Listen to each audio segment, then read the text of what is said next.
Where'd the crystal critters go? It's a dinosaur! A gigantic dinosaur is attacking our boy! Why did you say that? What? No.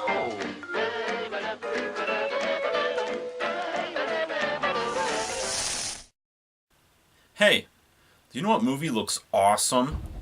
Long live the king.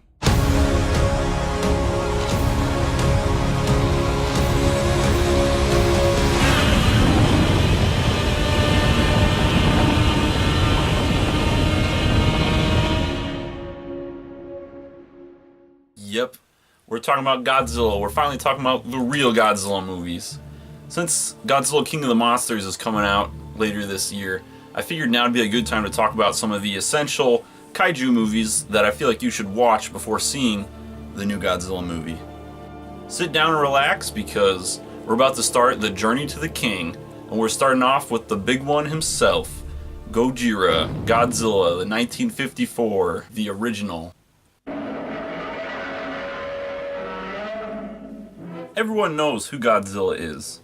Even if you haven't seen any movies, you know who he is. He's a giant fire-breathing dinosaur that fights rubber monsters and trashes Tokyo. But very few people realize that Godzilla wasn't always a campy B-movie sci-fi creature feature. It was originally actually a dark, gritty, post-war allegory that was designed to both shock and horrify an adult audience. So to be clear, before I start the review, there are 3 different versions of the original Godzilla movie. The American version, the Japanese version, and the weird Italian version. For the sake of this review, I'm only going to be talking about the original 1954 Japanese version, but I'm not going to be referring to it as Gojira the whole time. So the movie's plot is about as basic as you'd expect from any 1950s giant monster movie. Nuclear bomb testing awakens and mutates a giant prehistoric dinosaur that then rampages Tokyo.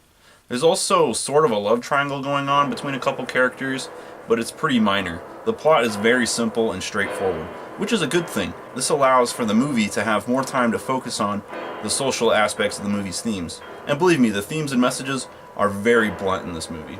The movie came out less than 10 years after the Hiroshima and Nagasaki bombings, and Japan was in a very confusing and strange transition period. This movie perfectly shows this age of fear and confusion that Japan was current. Everything the Japanese held sacred, family, traditions, government, all get torn apart by Godzilla. Godzilla himself is done in a very unique way as well.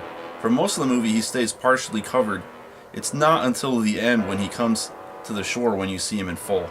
These scenes are filmed at night, so he appears as like this dark, luminous, emotionless shape. It's really cool and creepy. This Godzilla isn't all angry and stuff. He doesn't hate the humans as you would in later installments.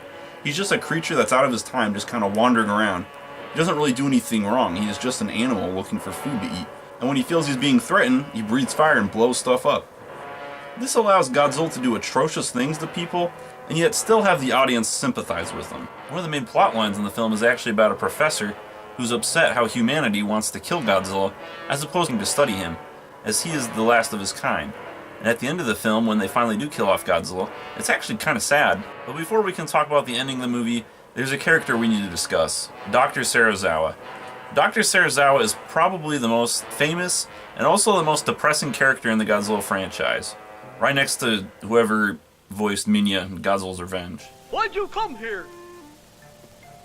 I just wanted to see you. Your folks will get kind of worried, won't they? I don't think so. Man, that guy makes me depressed. The guy cannot get a break. No one likes him. The reporters don't like him. His girlfriend doesn't like him. He doesn't like himself. Not even his fish like him. However, he is without a doubt the most beloved character in the film, even being brought back for the Legendary Universe. Yep, this guy, Ken Watanabe, yep, same dude. Let them fight. The reason why Dr. Serizawa is so great is because after Godzilla has destroyed all of Tokyo, Emiko, Serizawa's fiancée, explains how Dr. Serizawa has created a weapon that can defeat Godzilla known as the Oxygen Destroyer. It's a device that disintegrates oxygen atoms and melts whatever is in close proximity to it. It also has the ability to create an army of weird crab monsters, but we'll discuss that movie later. This moment is super powerful in the movie, as it shows how we, humanity, have the potential to become bigger monsters than Godzilla. One of the big fears of the 1950s was nuclear weapons. Everyone was afraid of the next nuclear war. This movie points out that nuclear weapons are only the beginning, and that at some point humanity will create something that'll be more powerful than nuclear weapons, and that will be the thing that really destroys us. Serizawa doesn't want to use the oxygen destroyer, knowing that as soon as he does, an arms race will be created, and eventually it'll get used on innocent lives. Serizawa then destroys all of his research and goes to face Godzilla.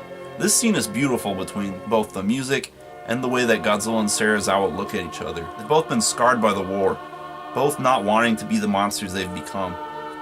After the oxygen destroyer is activated, Serizawa pulls out a knife and cuts his air hose, committing suicide. Serizawa becomes the hero by not only stopping Godzilla, but by making sure that the oxygen destroyer never gets created or used again. I don't want to talk too much about the social and metaphorical aspects of this movie, but I do want to explain how this ending ties into the movie's theme. The ending message is supposed to be that we as humanity are without a doubt going to continue to create weapons of war. The only way that we're going to be able to survive is if we choose not to use these weapons against each other. It's a really powerful message, and I think it holds up today. The two people we need to thank for Godzilla being so good are Ishiro Honda, who was the director, and Eiji Tsuburaya, who was in charge of special effects. The original script was meant to be a crappy knockoff of the movie The Beast from 20,000 Fathoms. So much so that the working title was called The Beast from 20,000 Leagues Under the Sea. The original script also called for a scene that would have Godzilla attack a lighthouse, which is a scene that is directly taken from The Beast of 20,000 Fathoms. Ishiro Honda decided to scrap those parts and create a movie that would focus more on having an impactful story and message than just trying to create a Japanese version of an existing movie. Ishiro Honda originally wanted all of Godzilla to be filmed via stop motion.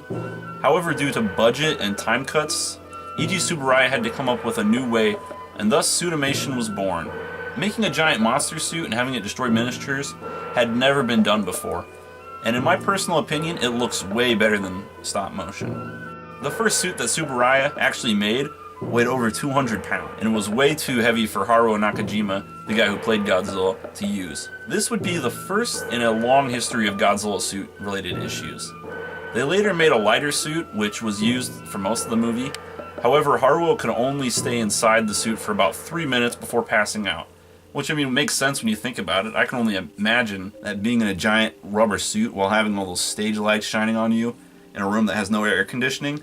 Yeah, that must be brutal. They also made a hand puppet that is used for the scenes of Godzilla using his atomic breath and such. It's pretty obvious when the puppet is being used, as Godzilla goes from looking like a dinosaur to looking like Cookie Monster. When the movie was released, it received mixed to negative reviews. A lot of critics called the movie absurd and disgusting, claiming the movie was just trying to exploit the Hiroshima and Nagasaki bombings, and also the Lucky Dragon event that occurred only a few months before the film even started production. To be fair, yeah, there is some exploitation in these films, and I think the movie was released a bit ahead of its time. The movie was also criticized for being way too absurd because apparently dinosaurs can't breathe fire. And if these people think that Godzilla is too absurd, they're gonna have a fit when they watch the movie Aquaman. Despite the negative reviews, the movie was nominated for Best Picture by the Japanese Movie Award Association, but it lost to Akira Kurosawa's movie Seven Samurai. The movie met its best critical reception in the United States a few years later, surprisingly.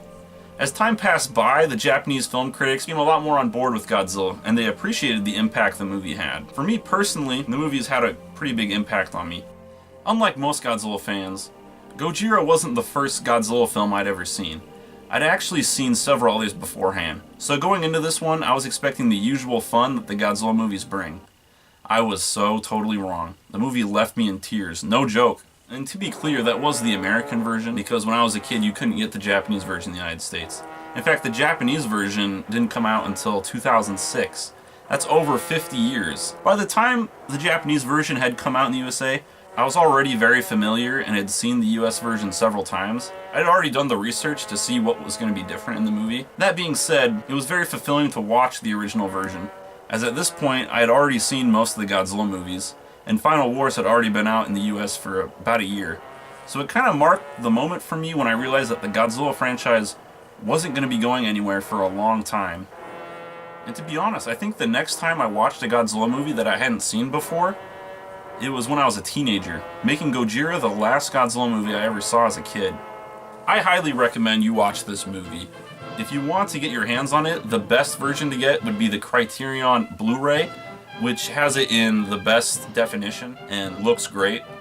But if you're a collector, I would recommend getting the 2006 DVD set, as it looks a lot better on your display case and it comes with like a little book and stuff. Gojira is one of my favorite movies, and I try to make it a goal to watch it at least once a year. And because of that, I have to give this movie 5 out of 5, and my Golden X Award. The movie's great.